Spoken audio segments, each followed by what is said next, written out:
ഞാൻ ഒരു കാര്യം പറയാം, ഞാൻ ഒരാളെയും വ്യക്തിപരമായിട്ട് പേരെടുത്ത് പറഞ്ഞ് അധിക്ഷേപിക്കാനോ ഒരു പാർട്ടിക്കെതിരെ പറയാനോ ഞാൻ ഉദ്ദേശിച്ചിട്ടില്ല. അങ്ങനെ ഞാൻ പറയില്ല. കാരണം ഒരു പോരാട്ടമാണ്, ആ പോരാട്ടത്തിലേക്കാണ് പോകുന്നതെന്ന് മാത്രമേ ഞാൻ പറയുന്നുള്ളൂ. അത് പിന്നെ ആലോചിച്ച് തീരുമാനിക്കേണ്ട ഒരു കാര്യമാണെന്ന് ഞാൻ പറഞ്ഞു. ഒരു കാര്യം, അതായത് ഇപ്പോൾ ഈ വാർത്താ സമ്മേളനം കേട്ടിരുന്നല്ലോ രാഹുലിന്റെ, അതിൽ അദ്ദേഹം പറയുന്ന കാര്യങ്ങളുണ്ട്. അതിൽ ഏറ്റവും ഒടുവിൽ പറയുന്നത് രാജിവെക്കാനുള്ള കാരണം അത് തന്നെ ന്യായീകരിച്ച് കോൺഗ്രസ് പ്രവർത്തകർ സമയം കളയരുത് എന്നതുകൊണ്ട് മാത്രമാണ് എന്ന തരത്തിൽ ആണ് പറയുന്നത്. അതിനെ എങ്ങനെയാണ് കാണുന്നത്? അപ്പോഴൊരു വീഴ്ച രാഹുൽ സംഭവിച്ചിട്ടുണ്ടെങ്കിൽ രാഹുൽ സമ്മതിക്കുന്നില്ല, അല്ലെങ്കിൽ രാഹുൽ മിസ്റ്റർ ക്ലീൻ എന്ന ഇമേജ് ഇപ്പോഴും പിടിച്ചു വെക്കുക.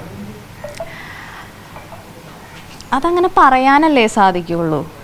വ്യക്തമായിട്ട് അറിയാമല്ലോ എന്ത് ആറ്റിറ്റ്യൂഡാണെന്നുള്ളത്, ഹൂ കെയേഴ്സ് എന്നുള്ളൊരു ആറ്റിറ്റ്യൂഡാണെന്നുള്ളത് വ്യക്തമായിട്ട് അറിയാമല്ലോ. ഈ രാജിയിലും ഈ ഹൂ കെയേഴ്സ് എന്ന ആറ്റിറ്റ്യൂഡാണോ? അതേക്കുറിച്ച് ഞാൻ പറഞ്ഞല്ലോ, ഒരു വ്യക്തി എന്നുള്ള രീതിയിൽ ഞാനിപ്പോൾ സംസാരിക്കാൻ ആഗ്രഹിക്കുന്നില്ല, ഒരു പേരെടുത്ത് പറഞ്ഞ് സംസാരിക്കാൻ ആഗ്രഹിക്കുന്നില്ല. ഒരു കാര്യം, താങ്കൾ നേരത്തെ പറഞ്ഞത് പോയി പരാതി കൊടുക്ക് എന്നൊക്കെയാണ് അദ്ദേഹം പറഞ്ഞിരുന്നത്. അതോടൊപ്പം ഹൂ കെയേഴ്സ് എന്ന നിലപാട് സ്വീകരിക്കുകയും ചെയ്തു. ഇപ്പോൾ അദ്ദേഹത്തിന് കുറെയെങ്കിലും കാര്യങ്ങൾ ബോധ്യപ്പെട്ടിട്ടുണ്ടാകും എന്ന് താങ്കൾ വിചാരിക്കുന്നുണ്ടോ? അങ്ങനെ ഉണ്ടായാൽ നല്ലത്. വാർത്താ സമ്മേളനം കണ്ടിട്ട് അങ്ങനെ തോന്നുന്നുണ്ടോ? അതേക്കുറിച്ച് അത്ര സില്ലി അല്ല ഇത് മനസ്സിലാവുന്നുണ്ടോ അദ്ദേഹത്തിന്? എനിക്കറിയില്ല അതിനെക്കുറിച്ച്. ഞാൻ പറഞ്ഞല്ലോ, ഇന്ന വ്യക്തി എന്നുള്ള രീതിയിലേക്ക് ഞാൻ അത് ടേക്കപ്പ് ചെയ്യാൻ ഉദ്ദേശിക്കുന്നില്ല. അത് മനസ്സിലാക്കുന്നുണ്ടെങ്കിൽ മനസ്സിലാക്കട്ടെ എന്ന് മാത്രമേ ഉള്ളൂ. ഇനിയും രാഷ്ട്രീയമായ സംരക്ഷണം ഈ പറയുന്ന ആരോപണ വിധേയർക്ക് ലഭിക്കും എന്ന് ആശങ്കപ്പെടുന്നുണ്ടോ? എനിക്കങ്ങനെ ആശങ്കകളില്ല, ഒരു വിധത്തിലുള്ള ആശങ്കകളും ഇല്ല. എൻ്റെ ഭാഗം ശരിയാണെങ്കിൽ ആ ശരിയിലേക്ക് തന്നെ എത്തിച്ചേരുമെന്ന് ഞാൻ ഉറച്ചു വിശ്വസിക്കുകയാണ്. ഈ ആരോപണ വിധേയൻ പറയുന്നത് ഈ യുവനടിയുമായി ഇപ്പോഴും ഒരു സൗഹൃദം കാത്തു സൂക്ഷിക്കുന്നുണ്ട്, രണ്ടുപേരും സംസാരിക്കുന്നത് അത്ര വലിയ തെറ്റായിട്ടൊന്നും എടുക്കേണ്ട കാര്യം. വളരെ റീസെന്റ് വരെ കോൺടാക്ട് ഉണ്ടായിരുന്നു, പക്ഷേ താങ്കൾ പറഞ്ഞത് ബ്ലോക്ക് ചെയ്തിരുന്നു എന്നൊക്കെയാണ്. അല്ല, സമൂഹ മാധ്യമങ്ങളിൽ വളരെയധികം കാര്യങ്ങൾ വന്നപ്പോഴാണ് ഞാൻ കുറച്ച് വ്യക്തമായിട്ട് ഇത് മനസ്സിലാക്കുന്നത്. അതിനുശേഷം പൂർണ്ണമായിട്ടും ബ്ലോക്ക് ചെയ്തിട്ടുണ്ട്. പാർട്ടി സ്ഥാനമാണ് ഇപ്പോൾ രാജിവെച്ചിരിക്കുന്നത്, ജനപ്രതിനിധി സ്ഥാനവും രാജിവെക്കണം എന്നുള്ള അഭിപ്രായമുണ്ടോ?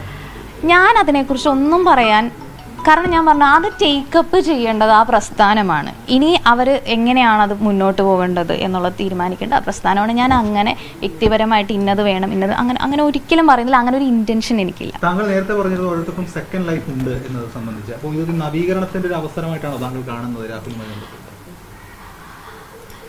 അല്ല, സെക്കൻഡ് ലൈഫ് ഏതൊരു വ്യക്തിയെ സംബന്ധിച്ചും സെക്കൻഡ് ലൈഫ് എന്നുള്ളൊരു സാധ്യതയുണ്ട്. പക്ഷെ എനിക്കറിയില്ല എങ്ങനെയാകും എന്നുള്ളത്. അതെൻ്റെ ഒരു എന്താ പറയുക, ഒരു വിശ്വാസമായിരിക്കാം.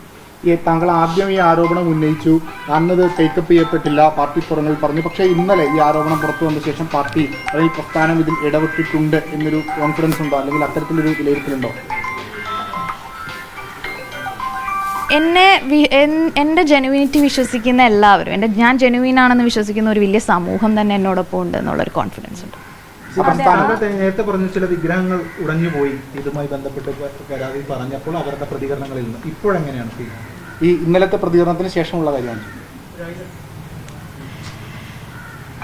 ഒരുപക്ഷെ അത് മനസ്സിലാക്കാൻ സാധിച്ചിട്ടുണ്ടാവും, നമ്മുടെ പ്രശ്നം എന്താണെന്നുള്ളത് മനസ്സിലാക്കാൻ സാധിച്ചിട്ടുണ്ടാവും എന്ന് വിശ്വസിക്കുന്നു. അവരാരെങ്കിലും കോൺടാക്ട് ചെയ്തിരുന്നു? ഇല്ല, അങ്ങനെ ആരും കോൺടാക്ട് ചെയ്തിട്ടില്ല. Thank you.